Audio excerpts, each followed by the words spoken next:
इसके बाद सीधा कुंभ मेला की आज से शुरुआत हो गई। जिस कुंभ का 12 वर्षों से इंतजार होता है, आज जाकर के वह 12 वर्षों का इंतजार पूरा हुआ और आज से प्रथम स्नान मां भगवती गंगा का हम सबको करने को मिला। और आज इस कुंभ मेले के पावन दर्शन के साथ साथ आप सभी भक्तों का दर्शन ये दास को मिला। पूज्य गुरुदेव भगवान इस धाम में ना जाने कितने संत, ऐसा कोई साधु संत अब शायद नहीं रहा जो इस समय जिनका मन कोई शरीर से है तो कोई मन से है। सब प्रयागराज में सभी साधु संत प्रयागराज में, कोई तन से वास कर रहा है तो कोई मन से वास कर रहा है। श्रीमद् जगत गुरु श्री रामानुजाचार्य स्वामी श्री घनश्यामाचार्य जी महाराज जी की उपस्थिति में ये दास को कथा कहने का अवसर मिला। पूज्य भगवान गुरुदेव भगवान के चरणों में दास अनिरुद्ध का कोटि कोटि नमन, कोटि कोटि वंदन। आप श्री के चरणों की रज उठाकर ये दास अपने माथे पर लगाता हुआ अपने आप को आपकी चरण रज से कृतार्थ कर रहा है। भगवान की कृपा है कि हम सबको, देखो ये प्रयाग जो है, ये कुंभ जो है, कुंभ का जो शुरुआत हुई वो सारी कथा मैं आज आपको समझाऊं, बताऊंगा। लेकिन सबसे पहले आपको ये समझाऊं कि जितना भी आज तक हजारों बार ये जो कुंभ का मेला यहाँ लगा, ये सभी कुंभ की रौनक किन से होती है? साधु संतों से होती है। कहते हैं ना कि संतों की चरण रज ना मिले, संतों की करुणा कृपा ना मिले, संतों की वाणी से भगवान की कथा ना मिले तो धाम में जाना अधूरा रह जाता है। धाम थोड़ा अधूरा सा रहता है। धाम को पूरा करना है तो संत समागम हरि कथा दुर्लभ तुलसी दोए, सुत दारा और लक्ष्मी पापी के भी होए। संत समागम हरि कथा, संतों का दर्शन और भगवान की कथा, यही दो चीजें अनमोल हैं। वरना सुत मतलब बेटा, दारा मतलब पत्नी, लक्ष्मी मतलब धन। बेटा पत्नी पैसा तो पापी के घर भी होता है, पर संतों का आगमन और भगवान की कथा हमेशा पुण्यात्मा को ही प्राप्त होता है।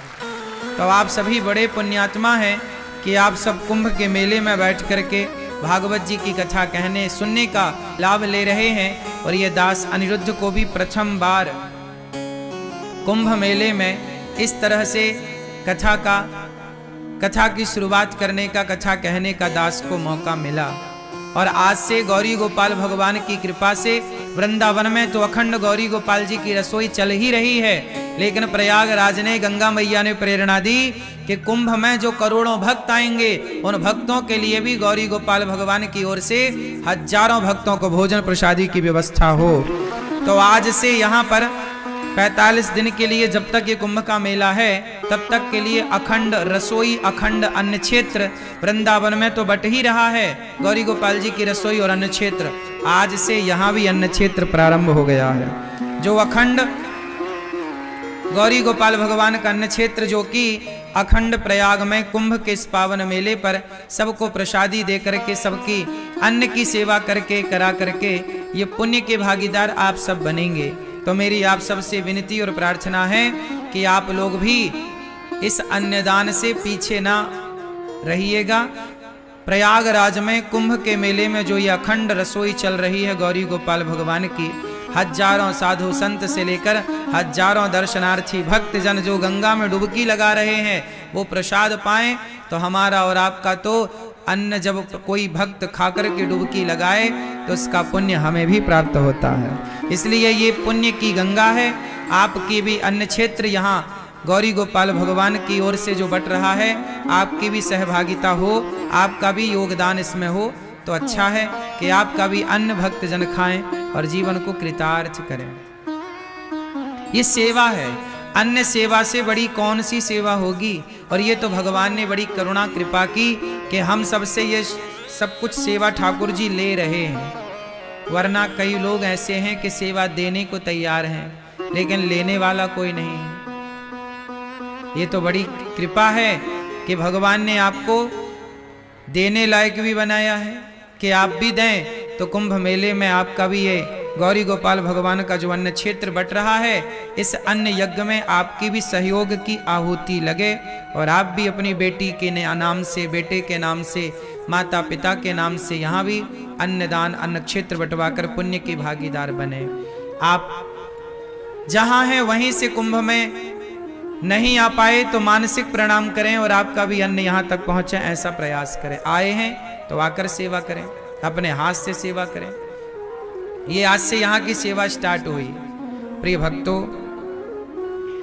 ये कथा सेक्टर 17 में जो हम प्रयागराज में बैठे हैं, अभी सेक्टर 17 में वासुकी नाग रोड, तुलसी चौराहा, श्री रामानुज नगर, श्री लक्ष्मी नारायण मंदिर, अलोपी बाग, प्रयागराज कुंभ मेला, यहाँ पर यह दास अनिरुद्ध बैठकर आपको कथा सुना रहा है। कभी किसी का आने का मन हो तो आप रास्ता ना भटकें, इसके लिए सेक्टर 17 में वासुकी नाग रोड, तुलसी चौराहा, रामानुज नगर, लक्ष्मी नारायण मंदिर कैंप में ये कथा का आयोजन हो रहा है। प्रिय भक्तों, भागवत जी की जो कथा है वह प्रत्येक प्राणी के कल्याण की कथा है। भागवत जी किसकी कथा है?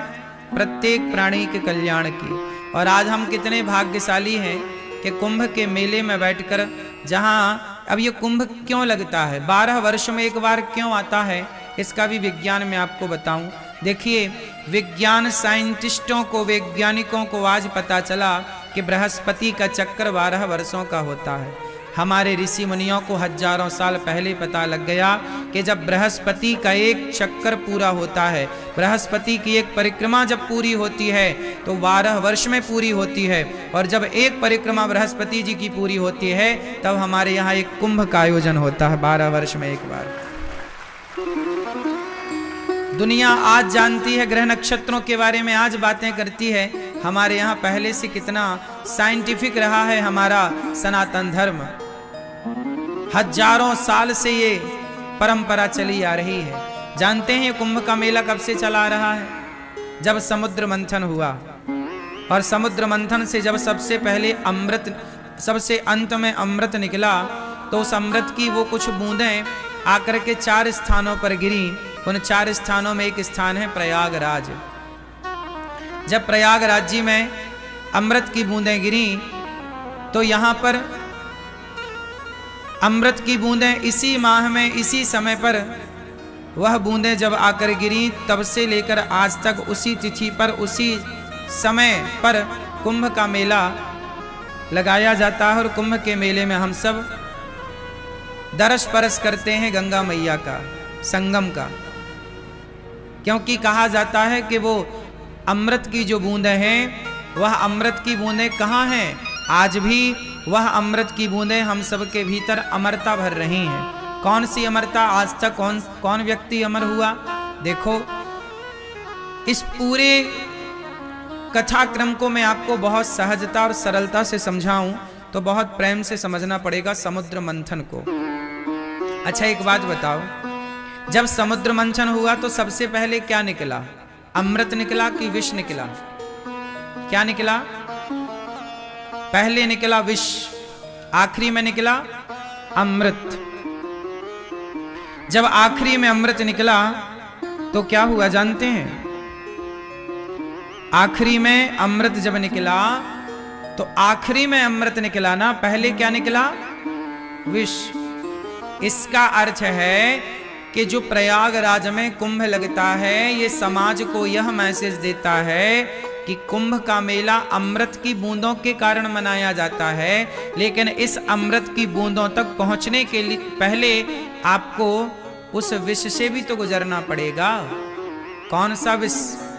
जीवन में जब कठिनाई आए, जीवन में जब समस्याएं आए तो घबराना मत, क्योंकि उन कठिनाइयों के बाद, उन समस्याओं के बाद कामयाबी का अमृत भी आने वाला है। तो अमृत आखिरी में, विष पहले। आप किसी भी काम की शुरुआत करिए, पहले क्या निकलता है? पहले आपको बुराइयां मिलती हैं। आप बिजनेस करेंगे तो पहले असफलताएं मिलेंगी। आप पहले कुछ बड़ा सोचेंगे तो समाज कहेगा कि तुमसे ना हो पाएगा, समाज आपको कहेगा कि तुम्हारे बस का नहीं है। मतलब हर किसी अच्छे कार्य में सबसे पहले विष ही निकलता है। क्या निकलता है? पहले विष निकलता है, आखिरी में क्या निकलता है? इसलिए समाज में जितने हमारे नौजवान बच्चे हैं, कुंभ के मेले में बच्चों को भी, जो बच्चे मतलब छोटे छोटे बच्चों की मैं बात नहीं कर रहा, जो युवा है, 20 साल के बच्चे हैं, 25 साल के छोरा छोरी हैं, इन युवाओं को भी इस कुंभ के महात्म को समझाना चाहिए कि बेटा, आजकल सबसे ज्यादा हताश कौन है जानते हैं? युवा, जवान। जो आज के जवान बच्चे हैं ना, यदि ये जरा सा फेल हो जाएं, जरा नंबर कम आ जाएं, जरा से इनकी कोई तरक्की में, कोई आगे कामयाबी में जरा सी बाधा आ जाए, तो आजकल के बच्चे रोने लग जाते हैं। एग्जाम देने के बाद जब नंबर सही नहीं आते तो आपने देखा होगा कुछ बच्चे आत्महत्या कर लेते हैं। कर लेते कि नहीं? 10वीं का परिणाम अच्छा नहीं आया, 12वीं का रिजल्ट अच्छा नहीं आया, कुछ बच्चे आत्महत्या कर लेते हैं। हाँ या ना? क्यों कर लेते हैं?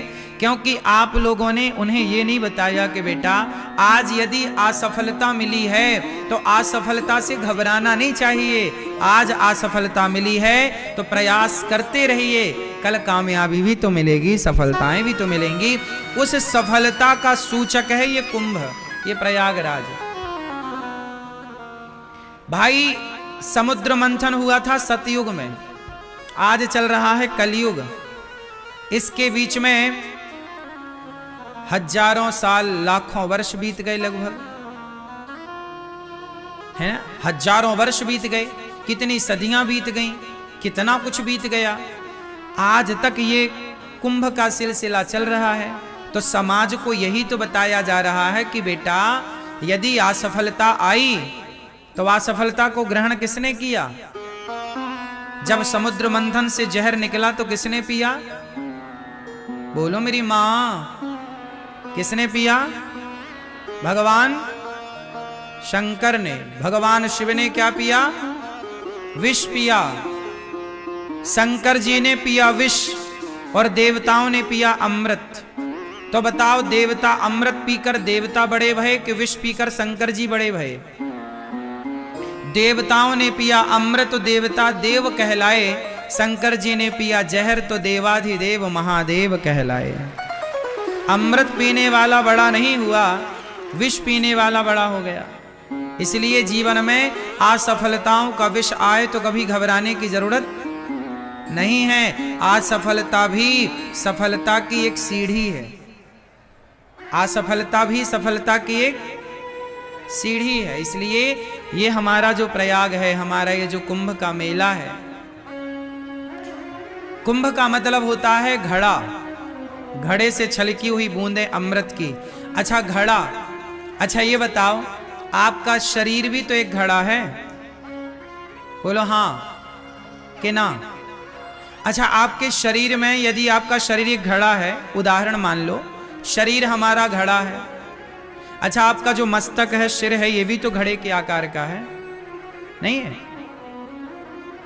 अच्छा ये बताओ कि आपके शरीर में कितने छिद्र हैं, कितने छेद हैं? बोलो।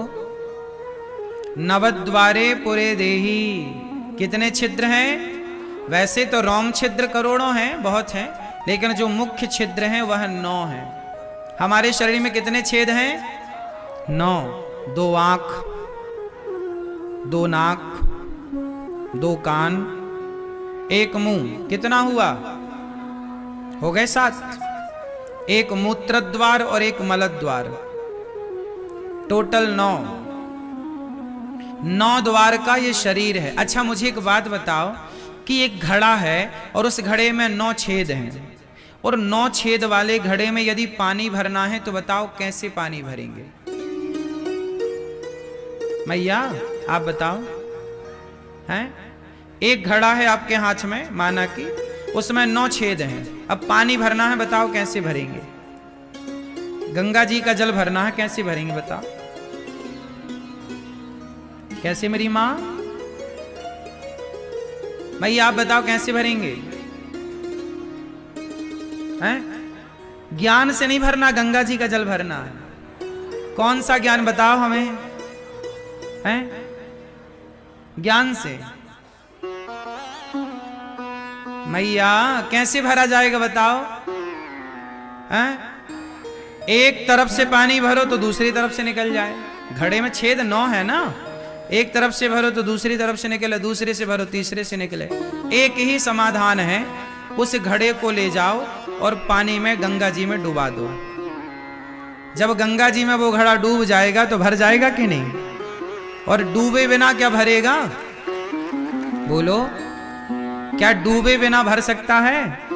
उसी तरह हमारा शरीर है एक घड़ा, और इस घड़े में भरना है सत्संग का जल, ज्ञान का जल। अब हम लोग कथाएं सुनते हैं और सुन करके घर जाते जाते छेद बहुत है ना, तो बह जाती है कथा। इस कान से सुनी तो उस कान से कथा निकल गई, इस कान से सुना ज्ञान, उस कान से ज्ञान निकल गया, सारा ज्ञान बह जाता है। तो क्या करें कि ज्ञान भरा रहे? बोले हम अपने आप को सत्संग के जल में अपने आप को डुबा दें, भक्ति मय बना दें। अपने आप को डुबा दीजिए सत्संग के जल में अपने आप को। जब आप डूब जाएंगे तो आप भर जाएंगे भक्ति से, ज्ञान से, वैराग्य से। इस कथा में परीक्षित बन करके कथा का रसपान करने के लिए हमारे श्री प्रसिद्ध नारायण दुबे जी, श्री दूधनाथ दुबे जी, इनके पूज्य पिताजी, और श्री प्रसिद्ध नारायण दुबे जी की धर्म पत्नी श्रीमती गीता दुबे जी, ग्राम ककरा दुबावल, दुर्वासा ऋषि आश्रम प्रयागराज, दुर्वासा ऋषि की पावन स्थली, जहाँ दुर्वासा ऋषि बैठकर तप करते थे, उस भूमि से दुबावल ककरा प्रयागराज की पावन धरा से आप परीक्षित बन करके कथा का रसपान कर रहे हैं। एक बार पूरे दुबे परिवार के लिए सुंदर करतल ध्वनि। जिन्होंने कथा का रसपान करने का भागवत जी ने अवसर दिया, गंगा मैया ने करुणा कृपा की और धाम में यह सुंदर सा कार्य करने का परम सौभाग्य प्राप्त हुआ। प्रिय भक्तों, भगवान की कथा जब मिलती है ना तो बड़े भाग्योदेन बहुजन्म समर्जितेन सत्संग मम च लभते पुरुषो यदा वही। जब बड़े भाग्य जागते हैं ना, तब भागवत कथा का रसपान करने का परम लाभ, परम अवसर प्राप्त होता है। सच्चिदानंद रूपाय विश्वोत्पत्त्यादि हेतवे तापत्रय विनाशाय श्रीकृष्णाय वयं नुमः। सच्चिदानंद रूपाय विश्वोत्पत्त्यादि हेतवे तापत्रय विनाशाय श्रीकृष्णाय वयं नुमः। भगवान सत्य स्वरूप है, सतचित आनंद। भगवान की कथा, भागवत जी की कथा कहाँ से स्टार्ट होती है? भागवत जी की कथा महिमा, भागवत जी की महिमा से स्टार्ट होती है। कहाँ से स्टार्ट होती है? सत्य से। सच्चिदानंद, भगवान कैसे हैं? सच्चिदा, सतचित आनंद। सत्य क्या है? उमा कहाँ हूँ मैं अनुभव अपना, सत हरि भजन जगत सब सपना। अच्छा ये बताओ मेरी माँ, ये साधु लोग दिन भर भगवान का नाम जपते हैं और आप लोग भगवान का नाम कभी कभी जपते हो, तो बताओ ठीक ठीक कौन चल रहा है, साधु लोग के हम सब लोग? जो दिन भर भगवान का नाम जप रहे हैं वो साधु, और गृहस्थ लोग कभी कभी भगवान का नाम जप रहे हैं। अच्छा ये बताओ, साधु और गृहस्थ इन दोनों में श्रेष्ठ कौन है? साधु में और गृहस्थ में श्रेष्ठ कौन है? बोलो, कौन कौन कौन? गृहस्थ? साधु? साधु बड़े कौन? साधु श्रेष्ठ क्यों है? पहले तो ये बताओ कि साधु कहते किसे हैं? देखो हमारे यहां होता है साधु, बोलो साधु, संत, ऋषि, मुनि और संता। अब साधु कौन है, संत कौन है, ऋषि कौन है, मुनि कौन है और संता कौन है, ये बात समझने की है। अब हम आपको बताएं कि साधु कौन है? जो साधना में लगा हुआ है, जो साधना में, जो अपने मन को साध रहा है, जो अपने मन को अभी, तो आप लोग अपने मन को साध रहे हैं कि नहीं? यदि आप भी अपने मन को साध रहे हैं और मन को साध कर ईश्वर में लगा रहे हैं तो आप भी तो साधु हैं। तो साधु, अब हम में और इनमें, संत में यही अंतर है कि हम लोग अभी मन को साध रहे हैं और इन्होंने साध लिया, एक स्टेप आगे। तो साधु किसे कहते हैं? जो मन को साध रहे हैं वो साधु। फिर संत किसे कहते हैं? जिन्होंने अपनी इच्छाओं का अंत कर दिया। संत, अंत, अंत किसका अंत कर दिया? बोलो, इच्छाओं का। अब देखो, आप लोग शादी ब्याह करते हो, बच्चे पैदा करते हो, घर बनाते हो, बढ़िया गृहस्थी में मस्त रहते हो, पर साधु लोगों ने अपनी इच्छाओं का अंत कर दिया, विवाह ही नहीं किया और लगे हैं दिन भर भगवान के भजन में। तो साधु, साधना के बाद उन्होंने मन को इतना वश में कर लिया कि अपनी इच्छाओं का कर दिया अंत, और जब इच्छाओं का हो गया अंत तो समाज ने कहा संत। संत हृदय नवनीत समाना। संत लोग, हम लोग ना निंदा चुगली में उलझ जाते हैं। किस में उलझ जाते हैं? हम लोग कई बार निंदा चुगली में उलझ जाते हैं, पर संत निंदा चुगली में नहीं उलझते। इसलिए हम लोग जितना समय निंदा चुगली में बर्बाद करते हैं, इस उसकी बुराई में बर्बाद करते हैं, ये साधु लोग उतना ही समय भगवान के चिंतन में समय लगाते हैं और अपने जीवन को कृतार्थ करते हैं। तो हमसे कितने आगे हैं ना संत, जो अपने एक एक क्षण का सदुपयोग करते हैं। संत क्या है? जिसने अपनी इच्छाओं का कर दिया अंत, साधु संत। फिर ऋषि, ऋषि किसे कहते हैं? ऋषि किसे कहते हैं? जो रिसर्च करें। क्या करें? रिसर्च मीन्स वैज्ञानिक। रिसर्च कौन करता है? साइंटिस्ट। रिसर्च करने से नाम पड़ा ऋषि। क्या रिसर्च की? हमारे ऋषियों ने रिसर्च की और रिसर्च करके समाज को आयुर्वेद दे दिया। आयुर्वेद पूरा रिसर्च करके तो मिला कि ऐसा करो, फिर ऐसा करो, इसको इसमें मिलाओ और इससे शहद से चाटो, आपका ये रोग ठीक होगा। तो रिसर्च किया ना पहले वर्षों तक? बोलो हाँ। तो रिसर्च किया। हमारे यहां भरद्वाज ऋषि हैं। कितने साधु संत ऋषियों के बारे में मिलता है कि उन्होंने विमान का उल्लेख किया अपने ग्रंथों में। विमान बनाने की टेक्निक, पद्धति, प्रक्रिया शास्त्रों में लिख दी। तो रिसर्च करके ना लिखी। भगवान राम को